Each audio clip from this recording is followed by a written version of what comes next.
திருச்சிற்றம்பலம். ஸ்ரீ பரஞ்சோதி முனிவர் அருளிய திருவிளையாடல் புராணம் பாகம் 362 திரு ஆலவாய் காண்டம் வாதவூரடிகளுக்கு உபதேசித்த படலம் பகுதி 105. ஆன்மா இன்ப வடிவான சிவத்தில் அழுந்தி சிவத்தை அனுபவிக்கும் தன்மை அது சிவபோகம், அது துரியாதீத நிலை, அது இன்புறு நிலை. அறிவு விளக்கம் 2 வகை. ஒன்று தத் பிரகாசம் மற்றும் பரப்பிரகாசமுமாயிருக்கும் பரஞானம். இது தானே சுதந்திரமாய் விளங்கும் அறிவு. அது நம் பரனது ஞானம் மட்டுமே பரஞானம். மற்றைய அனைத்தும் தற்பிரகாசமுடைய பரனது இலக்கணத்தால் இதை தகுதி அறிந்து வழங்கும் பரப்பிரகாசத்தின் பயனால் பிரகாசித்து நிற்கும் உயிர் பிரகாசமாகும். இது சிவயோகம் என்று சிவஞான போதத்திலே கூறப்படும். ஆன்மா திருவருளோடு கூடுவதால் ஏற்படும் பயன். இது பாசக்ஷயத்தின் உடன் நிகழ்வது.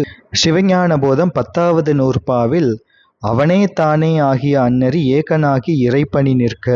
அப்படி நிற்கவே அந்த காரணத்தினால் மலமாயை தன்னோடு வல்வினை இன்றே என்று ஹேதுவும் பயனும் வைத்து அருளிய அதன் கருத்துரையாக பாசக்ஷயம் பண்ணுமாறு உணர்த்துதல் முதலிற்று என்று காட்டினார். அனாதியே பாசத்தால் பந்தமுற்றிருப்பது பற்றி பசு என்று பெயர் பெற்ற ஆன்மா இங்கே அந்த நெடுநாள் பாசத்திலிருந்து விடுபடவே தன் இயல்பு விளங்கி உயிர் விளக்கம் பெற்று நிற்கும் முறையை கூறுகின்றது. இவ்வாறு உயிர் விளக்கம் பெற்றதன் நோக்கம் பரமேஸ்வரனினுடைய ஸ்ரீபாதத்தை அணைவதற்காக.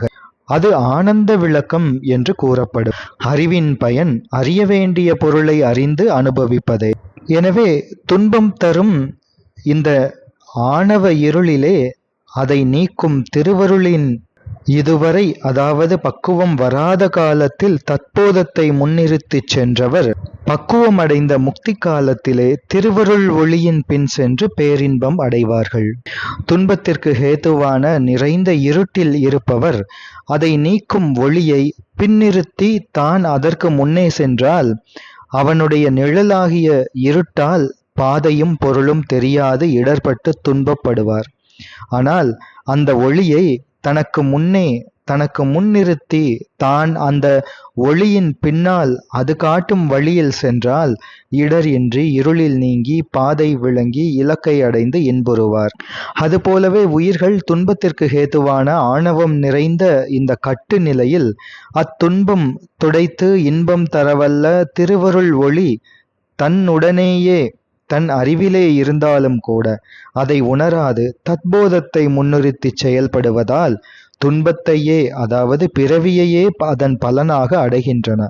அதே உயிர்கள் தம் அறிவில் உள்ள இருளாகிய ஆணவம் குருவின் உபதேசத்தால் நீங்க பெற்ற முக்தி நிலையில் உண்மை அறிவு விளங்க பெற்று எதையும் திருவருள் உணர்வை முன்னிறுத்தி தாம் அதன் பின்னே அடங்கி செயல்படுவதால் அதன் பயனாக துன்பம் என்ற இந்த பிறவி நீங்கி பேரின்பத்தை எய்துகின்றன.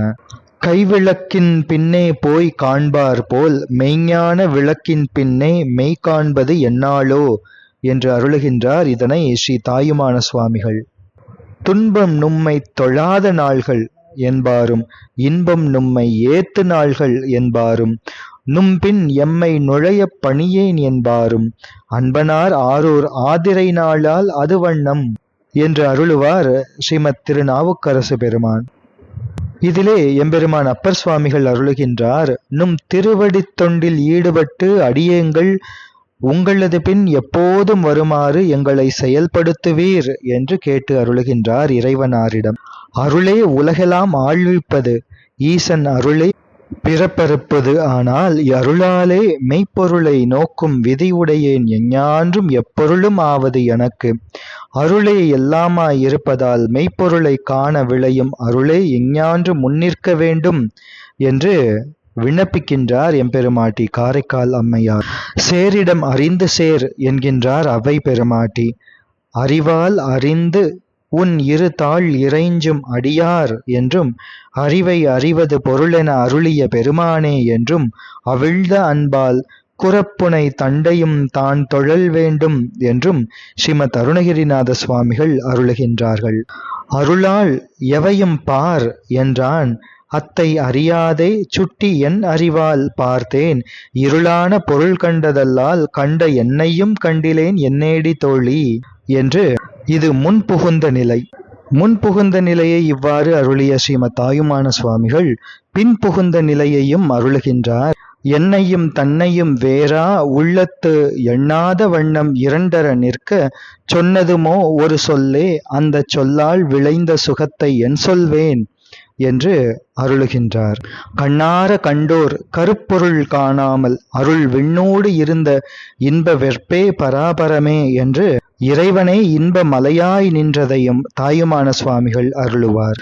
எனவே உயிர்கள் அறிவு விளக்கம் சிவஞானம் இதுவே ஞானக்கண். இதனை பெற்றால் மட்டும் போதாது, இது சுகப் பிரபையை மட்டுமே தரும். அதாவது சுக ஆரம்பத்தை, அந்த துரிய நிலையை மட்டுமே தரும். நிறைந்த பயனாகிய துரியாதீத நிலையாகிய பரமசுகம் என்ற பேரின்பத்தை தராது. அதை பெறுதற்கு ஒருவன் என்னும் ஒருவனாகிய ஆன்மநாயகனாகிய ஏகநாயகனாகிய சிவத்தை கண்டு அதில் அழுந்த வேண்டும். அதாவது ஆன்மா தாம் பெற்ற சிவஞானம் என்ற வியஞ்சகத்தை கொண்டு சிவத்தை கண்டு அந்த சிவத்திலே அழுந்த வேண்டும். மறப்பதுவாய் நின்ற மாய நன் நாடன் பிறப்பினை நீக்கிய பேரருளாளன் சிறப்புடையான் திருமங்கையும் தானும் உறக்கமில் போகத்து உறங்கிடும் தானே என்று அருளுவார் எம்பிரான் திருமூலதேவநாயனார். ஏகநாயகனை இமையவர்க்கு அரசை என் உயிர்க்கு அமுதினை எதிரில் போகநாயகனை என்று இது பற்றியே ஆன்மாக்களுக்கும் இன்பமளிக்கும் ஒரே நாயகன் சிவபெருமான் என்றும் அவர் கொடுக்கும் இன்பத்திற்கு இணையில்லை என்றும் திருவிசைப்பாவிலே சேந்தனார் நாயனார் அருளுகின்றார். இதனை அறிவை அறிபவர் அறியும் இன்பம் தனை என்று அருணகிரிநாத பெருமான் உரைப்பார்.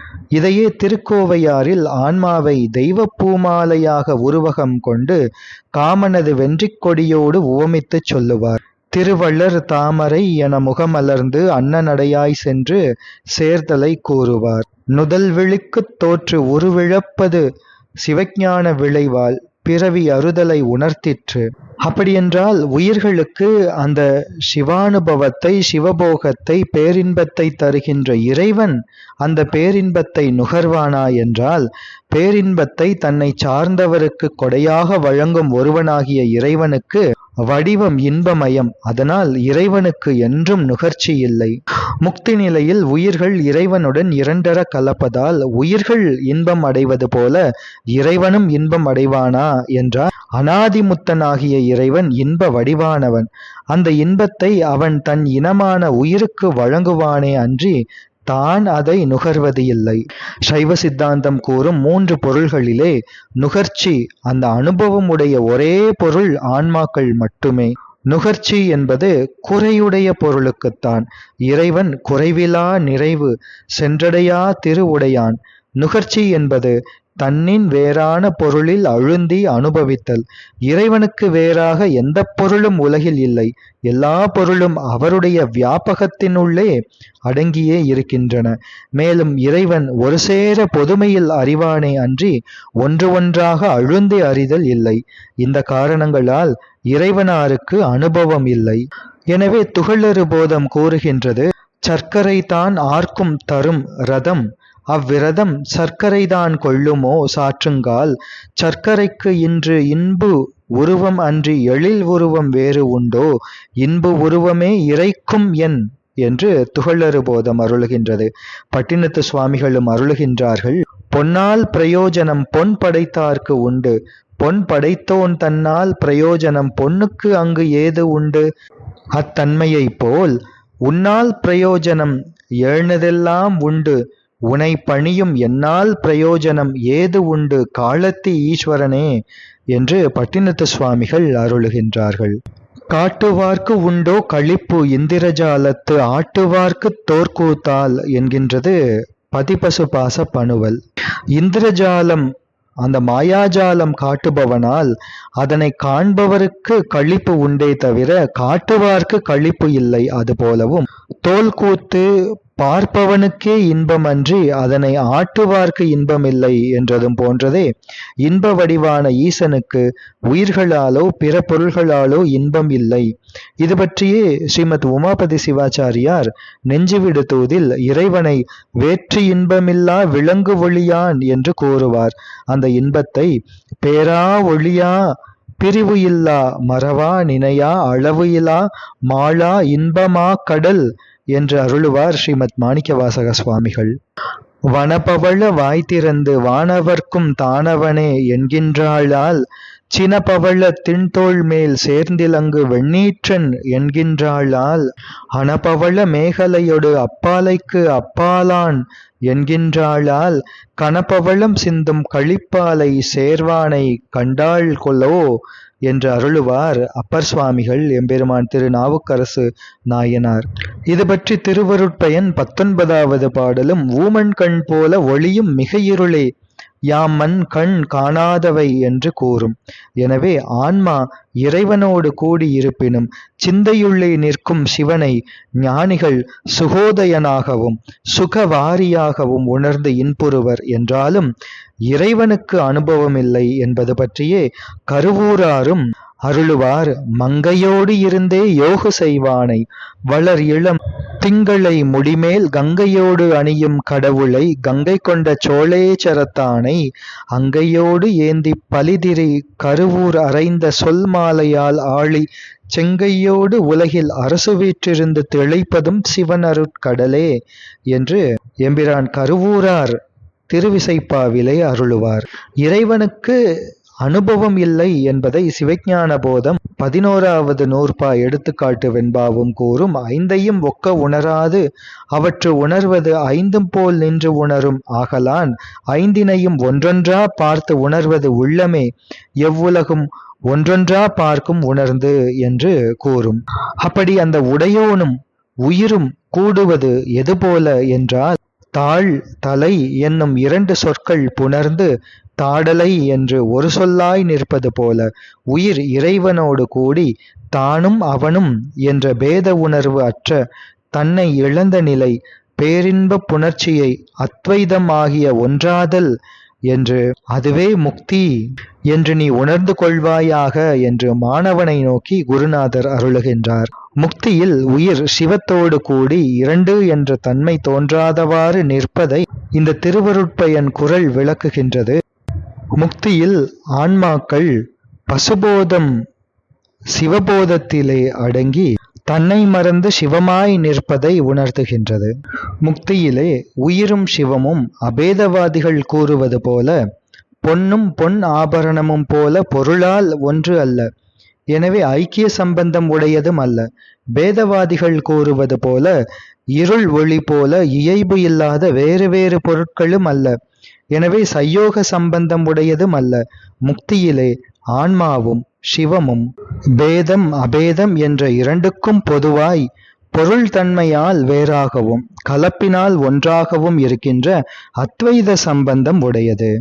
ஓதின் மயிர்கால் தோறும் அமுதூரிய பேதம் அபேதம் பிறழாத ஆனந்தம் ஆதி சொரூபங்கள் 3 அகன்று அப்பாலை வேதமது ஓதும் சொரூபிதன் மேன்மையே என்று எம்பிரான் திருமூலதேவநாயனார் திருமந்திரத்திலே அருளுவார். ஆங்கென்றும் ஈங்கென்றும் உண்டோ சச்சிதானந்த ஜோதி அகண்ட வடிவாய் ஓங்கி நிறைந்தது கண்டால் பின்னர் ஒன்றன்று 2 உரைத்திடலாமோ என்பார் ஸ்ரீமத் தாயுமான சுவாமிகள். ஒன்றிரண்டும் இல்லதுவாய் ஒன்றிரண்டும் உள்ளதுவாய் நின்ற சமத்து நிலை நேர் பெறுவது என்னாளோ என்றும் ஆணவத்தொடு அத்துவிதமானபடி மெய்ஞான தாணுவினொடு அத்துவிதம் சாருநாள் என்னாளோ என்றும் பொய்கண்டார் காணா புனிதமெனும் அத்துவித மெய்கண்ட நாதன் அருள் மேவு நாள் என்னாளோ என்றும் இவ்வாறே அருளுவார் ஸ்ரீமத் தாயுமான சுவாமிகள். இந்த அத்வைத சம்பந்தத்தை அவையேயாய் தானேயாய் அவையே தானேயாய் என்று சிவஞான போதம் கூறும். உலகெல்லாம் ஆகி வேறாய் உடனுமாய் ஒளியாய் ஓங்கி அலகிலா உயிர்கள் கண்மத்து ஆணையின் அமர்ந்து செல்ல தலைவனாய் இவற்றின் தன்மை தனக்கு எய்தல் இன்றி தானே நிலவுசீர் அமலனாகி நின்றனன் நீங்காது எங்கும் என்று சிவஞான சித்தியார் கூறும். ஒன்றாய் நின்ற அந்நிலையில் ஒன்றாகாமல் இரண்டாகாமல் ஒன்றும் இரண்டும் இன்றாகாமல் என்று இருப்பது கூறும். ஸ்ரீமத் மாதவ சிவஞான சுவாமிகள் இந்த அத்வைதத்தை விளக்கும்போது அது இது ஆகின்றது எனவும் அது நான் ஆகின்றேன் எனவும் இது அது ஆகின்றது எனவும் இந்த 3 இடங்கள் பற்றி நிகழும் தத்துவமசி முதலான மகா வாக்கியங்களை கேட்ட வழி அது என்பது ஒரு பொருள், நீ என்பது ஒரு பொருள் ஆகலின் ஒரு பொருள் மற்றொரு பொருள் ஆகுமாறு எங்கனம் என்றும் ஐயத்தை நீக்குவதற்கு எழுந்தது. எனவே அது இது ஆவதற்கு ஹேதுவாய் அவ்விரண்டனுக்கும் உள்ளதாகிய சம்பந்த விசேஷம் உணர்த்துவதுதான் அத்வைதம் என்னும் சொல்லுக்கு பொருள் என்று உணர்ந்து கொள்க. இந்த அத்வைதம் மற்றவர்கள் கூறும் அத்வைதம் போல கேவலம் என்று ஆதல், விசிஷ்டம் என்று ஆதல், மறுதலை என்று ஆதல் யாதானும் ஒன்றான் இவ்வாறு விசேஷிக்கப்பட்டு நின்று பொருளை உணர்த்தாது சுத்தமாய் நின்றே பொருள் உணர்த்துதலால் சுத்தாத்வைதம் என்று வழங்கப்படும். ஒரு பொருள் இருதன்மையான வியாபகமும் வியாபியமுமாய் வேற்றுமைப்பட்டு நிற்கும் தாதான்மியம் போல வியாபகமும் வியாபியமுமான இரு பொருள் ஒரு தன்மையால் ஒற்றுமைப்பட்டு நிற்கும் தாதான்மிய சம்பந்தம் ஒன்று உண்டு எனவும் அதுவே அண்மை பொருள் பற்றி அத்வைதம் என்னும் சொல்லால் உணர்த்தப்பட்டது என்றும் கூறுவார். இந்த நிலையை ஒன்றாகில் ஒன்றல்ல ஒன்றிரண்டே ஆகுமது என்றால் இரண்டல்ல எய்தாவா நின்றான் நிலையுண்டு நில்லாமை நில்லாமை உண்மை நிலைநில்லா அந்நிலையா நில் என்றும் எஞ்சா இரண்டாகில் எய்தாவாம் யான் அருளில் துஞ்சாமல் ஒன்றாகில் தோன்றாவாம் எஞ்சாது இரண்டொன்றே ஆகில் அருள் இல்லையாம் உண்மைக்கு இரண்டு அல்லவாய் நீ இரு என்றும் சிவானந்த மாலை கூறும். ஒன்றும் குறியே குறியாதலால் அதனுக்கு ஒன்றும் குறியொன்று இலாமையினால் ஒன்றொடு உவமிக் கலவாதும் தான் இல்லை ஒவ்வா தவமிக்காரே இதற்கு சான்று என்று திருக்களிற்றுப்படியார் அருளும்.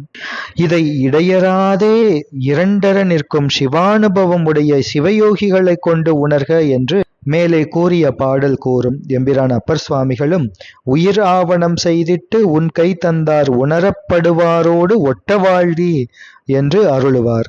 இவ்வாறு சிவத்தோடு இரண்டர அத்வைதமாய் நிற்பதன் பயன் என்ன என்றால் ஒரே பிறப்பிலேயே அருள் விளக்கம் பெற்றவரும் ஆனந்த விளக்கம் பெற்றவரும் தவ முதிர்ச்சியில் சிவகுரு எழுந்தருள பெற்று தீட்சை உபதேசம் முதலியவற்றை பெற்று சாதனை மேற்கொண்டோரும் மீள பிறப்பதில்லை.